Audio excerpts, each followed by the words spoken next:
அஸ்மத்குருப்யோ நம.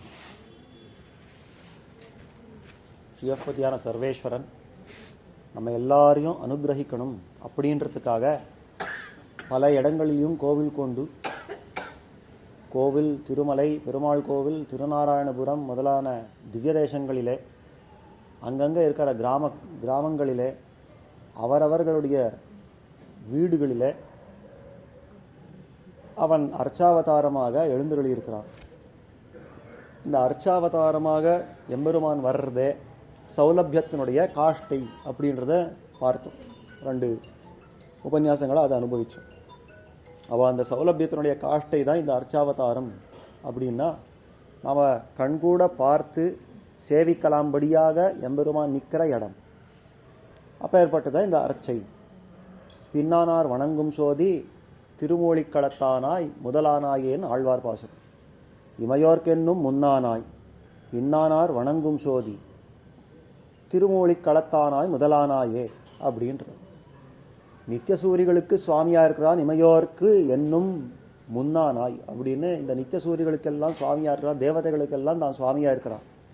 அப்பேற்பட்ட பராத்பரன் திருமூழிக்களத்தானாய், திருமூழிக்களம் அப்படின்ற திவ்ய தேசத்திலே நின்று நமக்கு சேவை சாதிக்கிறான். அப்படின்னா என்ன அர்த்தம்? மற்றமுண்டான திவ்ய தேசங்கள்லையும் நிற்கிறான் அப்படின்னு இந்த உபலட்சணையாக கொள்வது. அந்த மாதிரி அந்த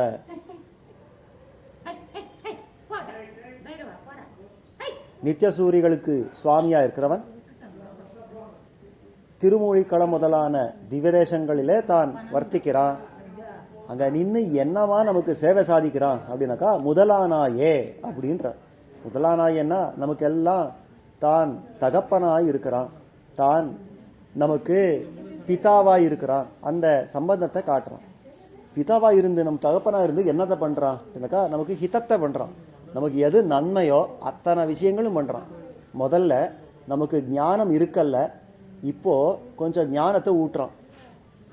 அவன் பற்றி, நம்ம பற்றி, இந்த ஜீவாத்மானா யார், பரமாத்மானா யார், நமக்கும் அவனுக்கு இருக்கிற சம்பந்தம் என்ன, நம்ம எதுக்காக இந்த வந்து பிறந்திருக்கிறோம், இந்த மாதிரியான அநேக விஷயங்களில் ஞானத்தை நமக்கு ஊட்டுறான். முதல்ல அந்த ஞானத்துக்கு ஊட்டி அதுக்கப்புறம் நம்ம வழி தவறி நடக்கிற காலத்தில் நமக்கு தக்க தண்டனைகள் எல்லாம் பண்ணி நமக்கு வேண்டிய விஷயங்கள் எல்லாம் சொல்லி அதன் மூலமாக நம்ம நல்வழி நடத்துகிறான் எம்பெருமான்.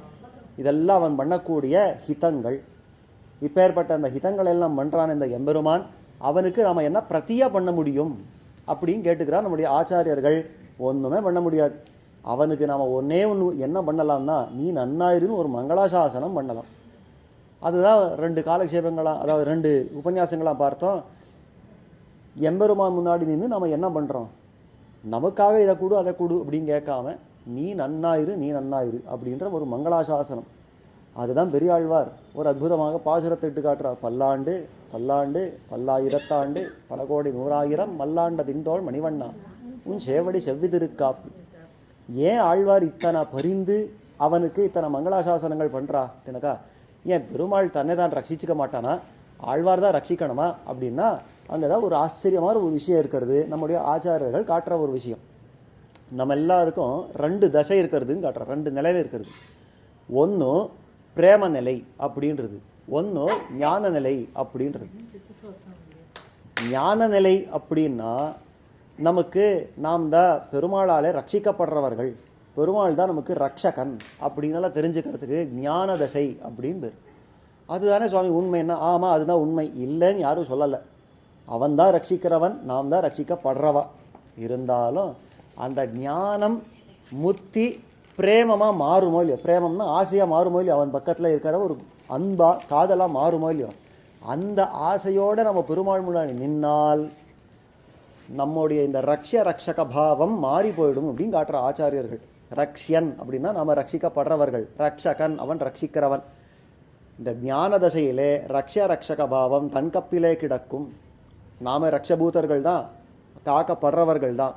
அவன் தான் ரக்ஷகன், நம்ம எல்லாம் காக்கிறவன். காக்கும் இயல்விதான் கண்ண பெருமான் அப்படின்றார் ஆழ்வார். அந்த மாதிரி அந்த எம்பெருமான் தான் காக்கிறவன். இருக்கட்டும், இது எப்போன்னா ஞான தசையில்.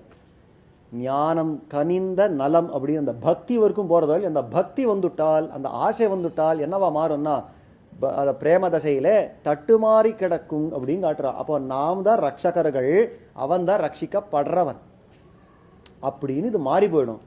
அந்த பிரேமம் கனத்திருக்கிற காலத்தில் நாம் அவனை அதாவது பரத்வத்தோட கூடியவன்னு பார்க்க மாட்டோம்.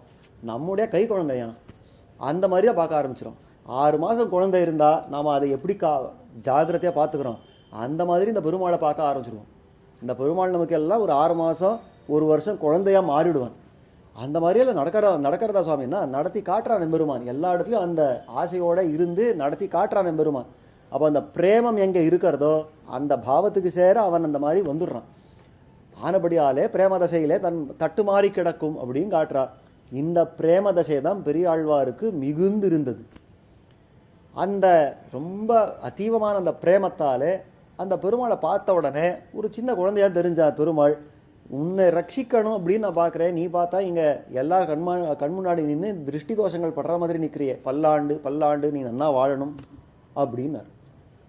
பெருமாள் சொல்கிறார், பல்லாண்டுன்றீர் எதுக்காக? பல்லாண்டு 1 தடவை, பல்லாண்டு 2 தடவை, பல்லாயிரத்தாண்டு 3வது, பல கோடி 100,000 மல்லாண்ட திந்தோள் மணிவண்ணன் 4வதாக சொன்னார். இதெல்லாம் என்ன அர்த்தம்னா, 1 மனுஷமானத்தாலே பல்லாண்டு நீ இரு அப்படின்னார், 2வது தேவமானத்தாலே பல்லாண்டு நீ இரு அப்படின்னார், 3வது பிரம்மமானத்தாலே பல்லாண்டு நீ இரு அப்படின்னார். இதை மனுஷமானம், தேவமானம், பிரம்மமானம் அப்படின்னெல்லாம் சொல்கிறீரே, என்ன புரியலையேண்ணா? புரியறதுக்காக ஒரு விஷயத்த சொல்கிறேன். நமக்கு எல்லாம் 365 நாள் போனால் ஒரு வருஷம் வச்சுட்டு இருக்கோமோ இல்லையோ? இப்போது இந்த ஆங்கில வருஷம் இப்போ முடிய போகிறது, அடுத்த ஆங்கில வருஷம் ஆரம்பிக்க போகிறது அப்படின்னெல்லாம் வருது.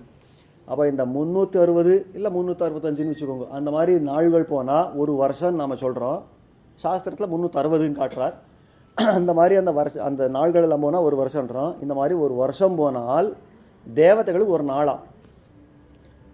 நம்முடைய ஒரு வருஷம் பூர்த்தி கழிஞ்சால் தேவதைகள் ஒரு நாள். அப்போது தேவதைகள் எல்லாம் பார்த்து, இந்திரன், சந்திரன், குபேரன் இவாளெல்லாம் பார்த்து நம்ம குட் மார்னிங் அப்படின்னு திரும்பி எப்போ சொல்லலாம்னா அடுத்த வருஷம் தான்.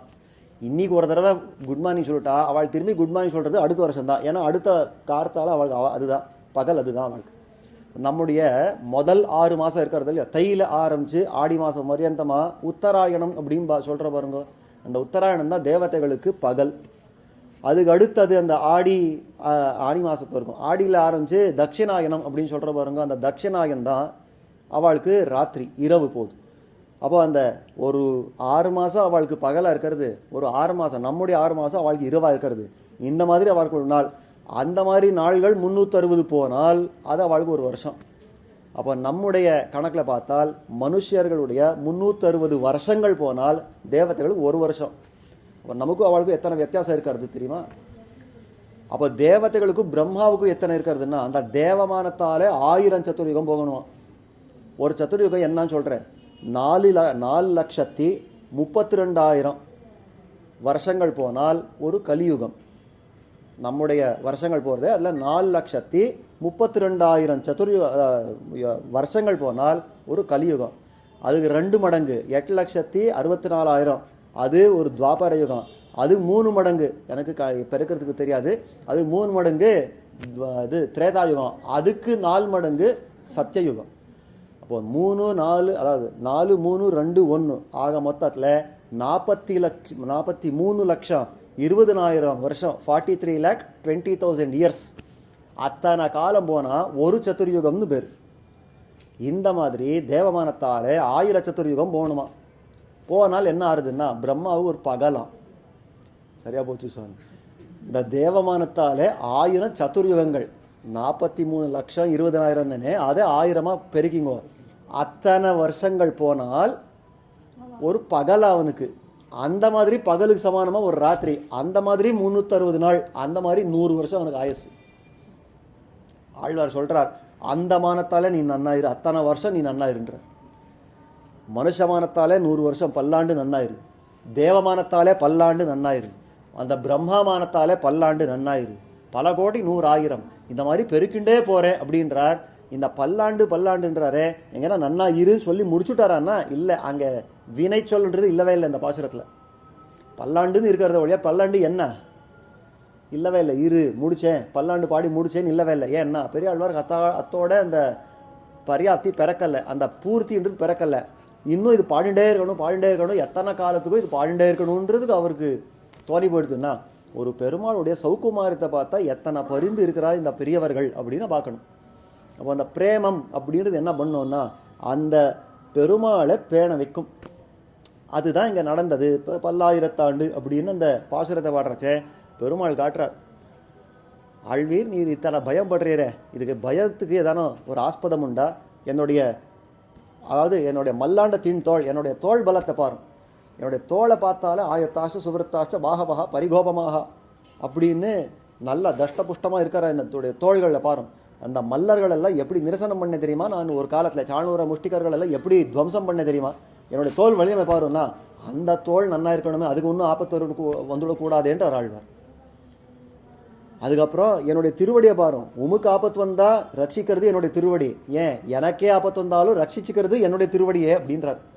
சகடாசுரன்ற ஒருத்தன், அவன் ஒரு அந்த வண்டி சக்கரத்தில் ஆவேசித்து கண்ணனை கொல்லணும்னு ஓடி வர்றச்சே அதை எடுத்து துவம்சம் பண்ணது கண்ணன் காலால் உதச்சி துவம்சம் பண்ணார்.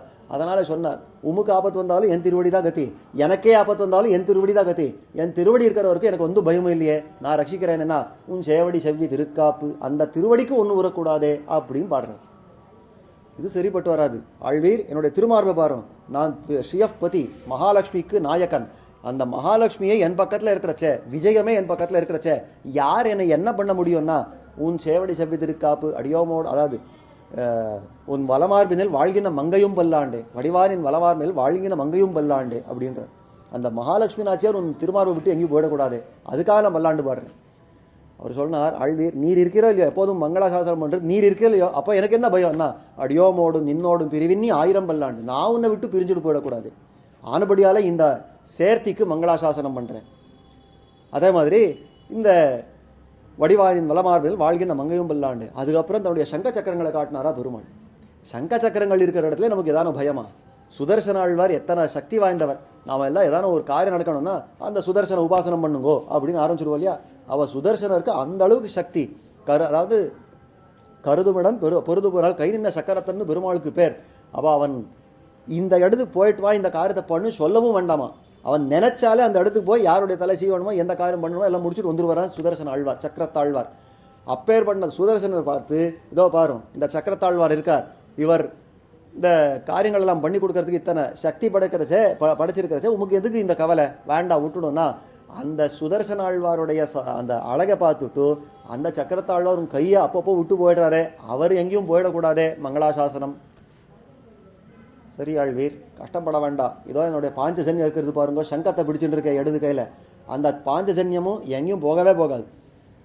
அதுக்கு பசித்ததா பெருமாளுடைய வாயுமுகத்தை உண்றது, அதுக்கு தூக்கம் வந்ததா பெருமாள் கைத்தளத்தில் நல்லா படுத்து தூங்கி போய்டுறது. ஆக மொத்தத்தில் அந்த பாஞ்சஜன்யத்துடைய கோஷம் ஒன்று உதிச்சது அப்படின்னாக்கா, கோஷோ தார்த்தராஷ்டிரானாம் ஹிருதயானி வியதாரயித்துன்னு விரோதிகளுடைய மனசெல்லாம் அப்படியே உடஞ்சே போயிடுமா. அந்த பாஞ்சஜன்யத்துடைய ஒரு ஒலி அது மட்டும் கேட்டதுன்னா விரோதிகள்னு யார் இருக்காளோ அவளுடைய மனசு அங்கே உடஞ்சு போயிடும். ஆச்சு போச்சு, கண்ணன் பாஞ்சஜன்யத்தை ஊதினா அதுக்கப்புறம் எனக்கு வாழ்ச்சியே கிடையாதுன்னு அவள்கள்லாம் அந்த தைரியம் போயிடும். அப்பேற்பட்ட பாஞ்சஜன்யம் இது இருக்கு பாருங்கன்னா, இத்தனை வரைக்கும் அந்த சக்கரத்தாழ்வார் பல்லாண்டுன்னு பாடினார், இந்த பிராட்டிக்கு மங்களம்னு பாடினார், இதெல்லாம் பாடினவர் பாஞ்சஜன்யம்னு காட்டின உடனே இங்கே பாஞ்சஜன்யத்தை பிடிச்சிருந்தா கையை பார்த்தாராம். இந்த கையில் இந்த பகுதியெல்லாம் கருப்பாக இருக்குது, பெருமாளோட திருமேனி எப்படி இருக்கும், கருத்து இருக்கும், இந்த கையெல்லாம் கருத்து இருக்கிறது, இந்த உள்ளங்கையெல்லாம் சிவந்து இருக்கிறது, சக்கரத்தாழ் அந்த சங்கத்தை பார்க்குறச்ச வெளுத்து இருக்கிறது, அந்த சங்கத்தில் அங்கங்கே மணி பொதிச்சிருக்கிறது. இந்த பரபாக ஷோவை பார்த்தா கான்ட்ராஸ்ட் அப்படின்னு பாடுற பாருங்க, இங்கெல்லாம் கருப்பாக இருக்கிறது, அங்கே பிங்காக சிவப்பாக இருக்கிறது, அங்கே வெள்ளையாக இருக்கிறது, அதில் பச்சையாக இருக்கிறது, நீளமாக இருக்கிறது, அந்த மணியெல்லாம் பொதிச்சிருக்கிறது. இந்த பரபாக ஷோவை பார்த்தாரோ இல்லையோ, நான் வேற எல்லாரும் உனக்கு திருஷ்டி தோஷம், வேற எல்லாருடைய திருஷ்டி உனக்கு படுறதுன்னு நான் பயந்தேன், இந்த பாஞ்சஜன்யத்தை பார்த்தா என் கண்ணை உனக்கு பட்டுடும் போல இருக்கிறதுன்னு அப்படி திரும்பிட்டாரா. அப்பாஞ்சஜன்யம் பல்லாண்டுன்ற. இப்போ எந்த அளவுக்கு பரிந்து அவன் மங்களாசாசனம் பண்ணியிருக்கார், எந்த விஷயங்கள்லாம் கொண்டு நீர் அஞ்சா வேண்டான்னாரோ அந்தந்த விஷயங்களுக்கே மங்களாசாசனம் பண்ணியிருக்கார். நேத்திக்கு கேட்ட கேள்வி, நாம் பெருமாள் மங்களாசாசனம் பண்ணலாமா அப்படின்னா பண்ணியிருக்கா. இவெல்லாம் ஏன் பண்ணுறான்னா அந்த பிரேம தசை மிகுந்து இருக்கிறச்சே அவன் தான் ரக்ஷபூதன், அவனை தான் நான் ரட்சிக்கணும், நான் தான் தகப்பன், நான் தான் தாயார், அவன் தான் என்னுடைய குழந்தை அப்படின்னு பார்த்து அவனை ரட்சிக்கிறது நமக்கு சகஜமாக வந்துடும். அந்த பிரேமம் வந்துட்டா சகஜமாக வந்துடும் அப்படின்னு காட்டுறார். ஆனபடியாலே இந்த மங்களாசாசனம் நம்ம சம்பிரதாயத்தில் பெரிய விஷயம், அது ஒத்துக்கப்பட்டிருக்கிறது. அதனாலேயே இந்த பெரியவர்கள் எல்லாம் கோவிலுக்கு போனால், நீ கோவிலில் போய் சேவிச்சுட்டு வந்தியா, கோவிலில் போய் பார்த்துட்டு வந்தியா, தரிசனம் பெத்தியான்னுலாம் கேட்க மாட்டா சம்பிரதாயத்தில். பின்ன என்ன பண்ணலாம், கோவிலுக்கு போய் மங்களாசாசனம் பண்ணியான்னு கேட்பான். முதல் காரியம் கோவில் போய் மங்களாசாசனம் பண்ணியான். ஏன்னா பெருமாள் ஒரு வேறு போல, வேரில் ஜலம் கொட்டினா அது நன்னா மரம் தழைச்சி நிற்கும். வேரை விட்டுட்டு நான் இலையில ஜலம் கொட்டுறேன், நான் பழத்தில் ஜலம் கொட்டுறேன் அப்படின்னால சொன்னால் பிரயோஜனத்துக்கு இல்லாமல் போதும். வேரில் கொட்டினா இது எங்கேயும் ஜலம் காட்டாமல் இருந்தாலும் மரம் நன்னா தழைச்சி நிற்கும் இல்லையா? அந்த மாதிரி பெருமாள் க்ஷேமமாக இருந்துட்டா நாம் எல்லாம் க்ஷேமமாக இருக்க தான் போகிறோம். நாம் எங்கே தான் போக போகிறோம்? நாம் எல்லாம் அவனுக்கு சரீரங்கள் தானே.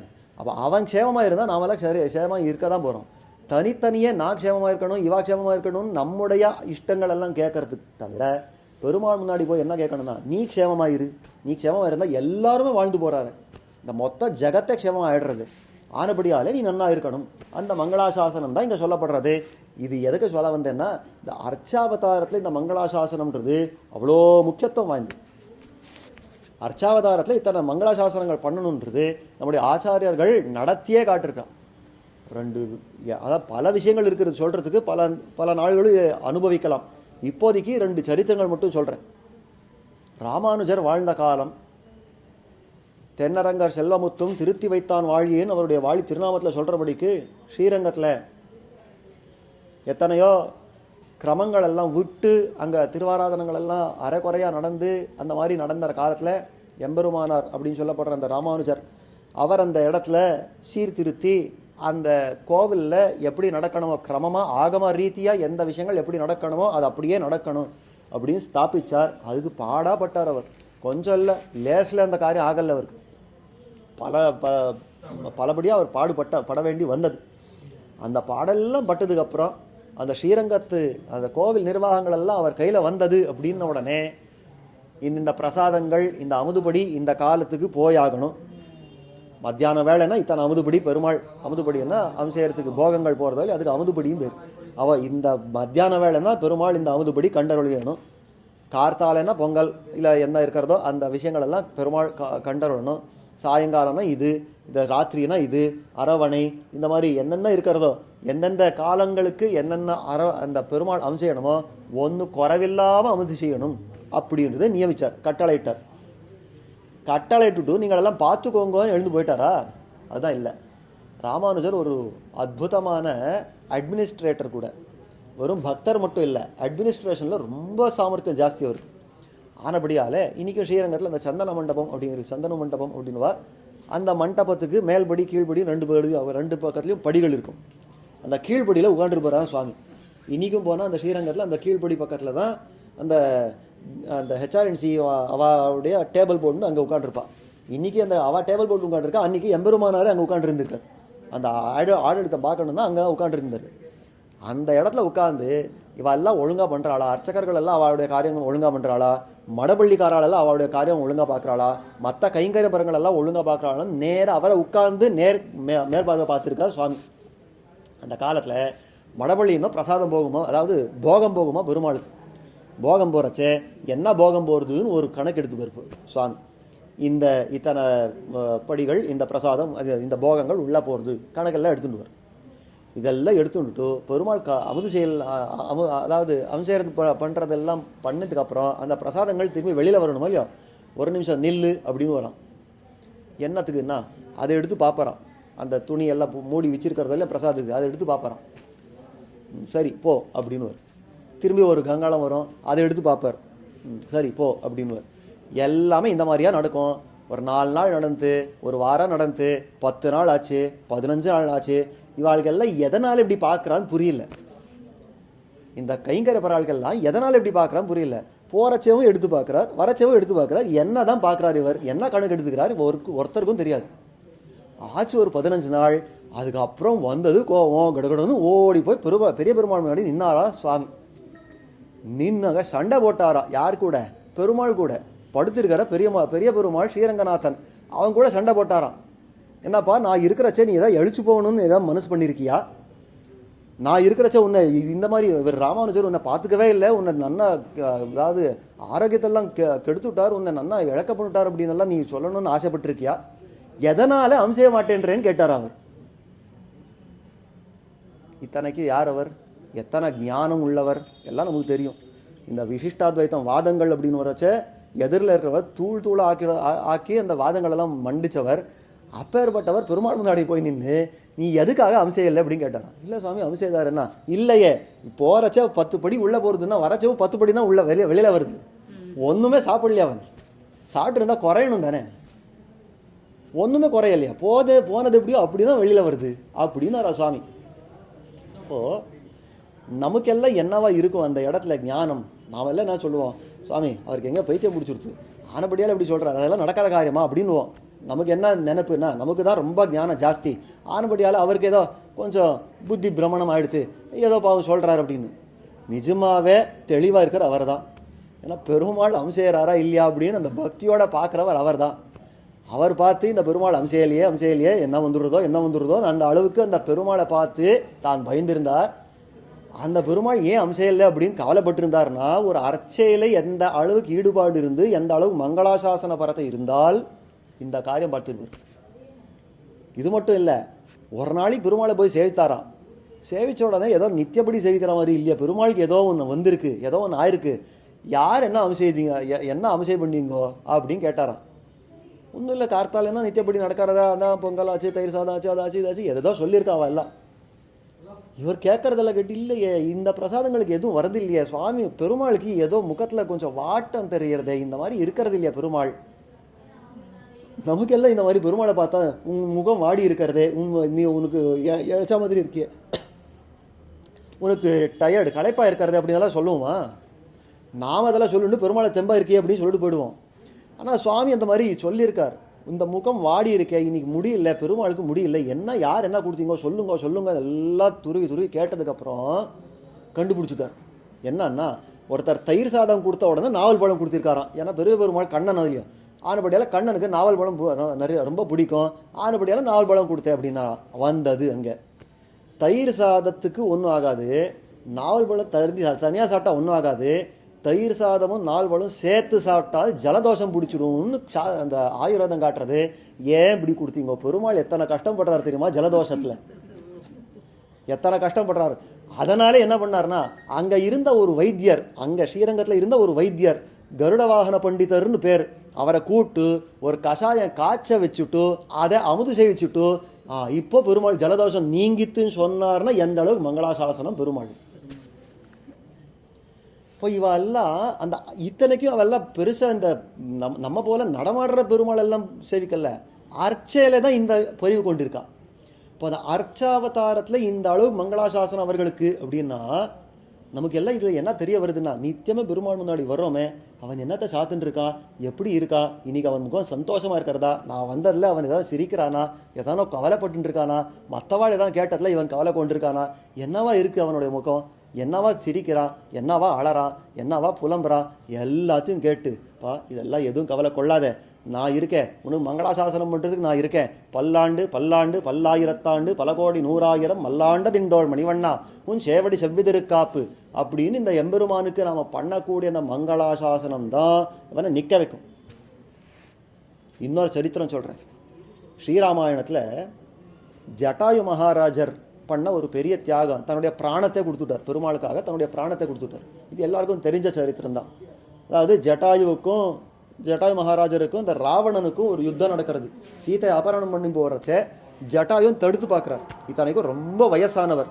அவர் சொல்கிறார், நான் மட்டும் இளமையில் இருந்தேன், நீ இங்கன்னா ஒரு அடி நகர்த்திட மாட்டேன், இப்படியே நீ நரக்கத்துக்கு தான் போயிருப்பேன், எனக்கு வயசாகிடுத்து ராவணா, இருந்தாலும் நான் என்னுடைய உயிர் வாழுமா இல்லை சீதை வாழ்வாளா பார்த்துடலாம் அப்படின்னு போராடினார்.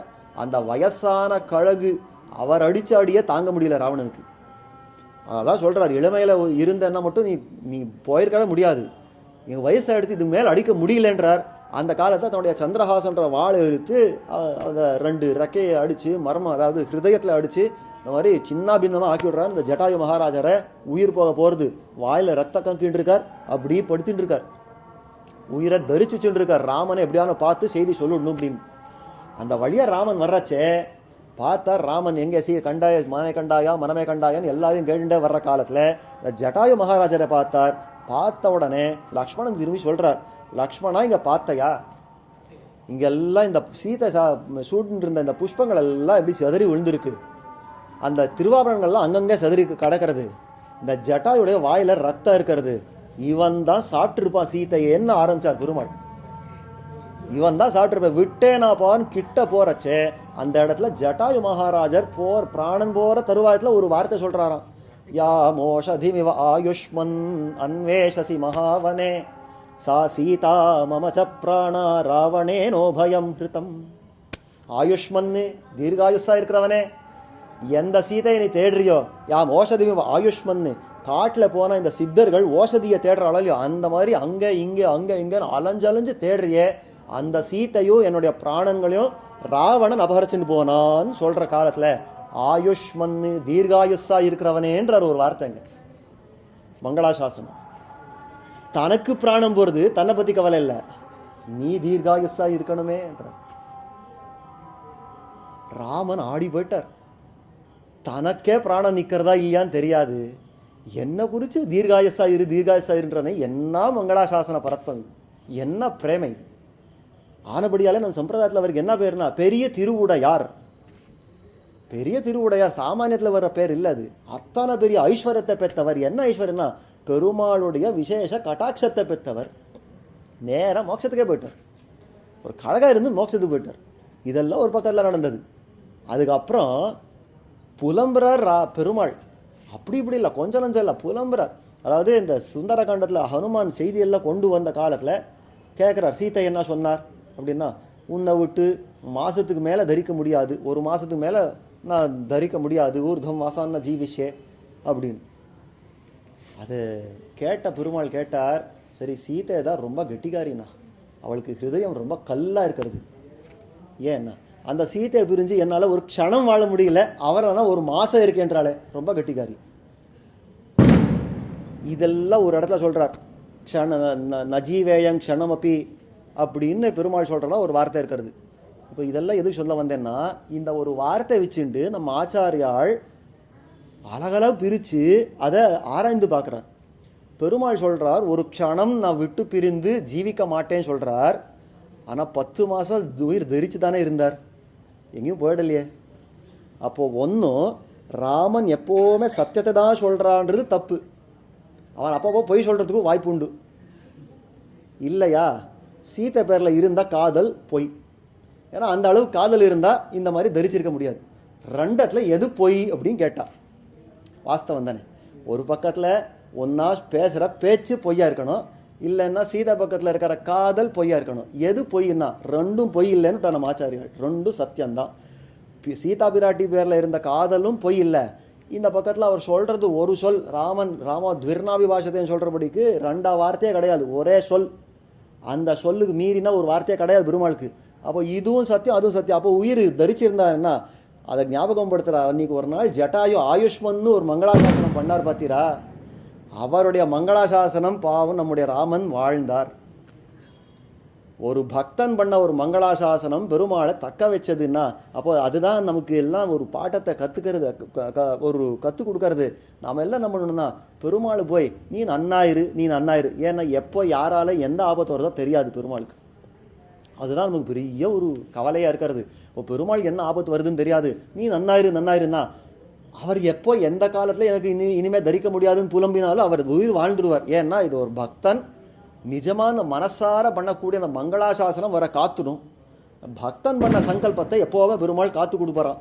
ஆனபடியால் இந்த ஜட்டாயு மகாராஜர் பண்ண ஒரு சங்கல்பத்தை அவர் காத்தார. அந்த மாதிரி இந்த பெருமாள் முன்னாடி வந்து நம்ம மங்களம் நீ நன்னாயிரு எல்லாத்தையும் நன்னா நடத்திக்கோ அப்படின்ட்டா நன்னா ஆகவோகன்னு இருந்துருவார். இன்னொரு ஸ்லோகம் சொல்கிறது உண்டு, இப்போது 35 ஆயிடுச்சு, இன்னும் ஒரு 2 நிமிஷம் மட்டும் சொல்லி நிறுத்துறேன்.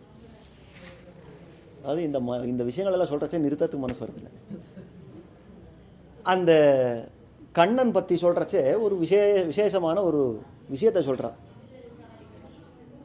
கண்ணன் தூது வரான் இந்த கௌரவர்கள் பக்கத்தில் ஹஸ்தினாபுரத்துக்கு தூது வரான், பாண்டவர்கள் பக்கத்தில் தூதனா வரான், பாண்டவ தூதன். பக்கத்தில் பாண்டவ தூத பெருமாள் இருக்காரோ இல்லையா, அந்த பாண்டவ தூதர் அந்த பேர் கொண்ட இந்த மாதிரி நிற்கிறார்.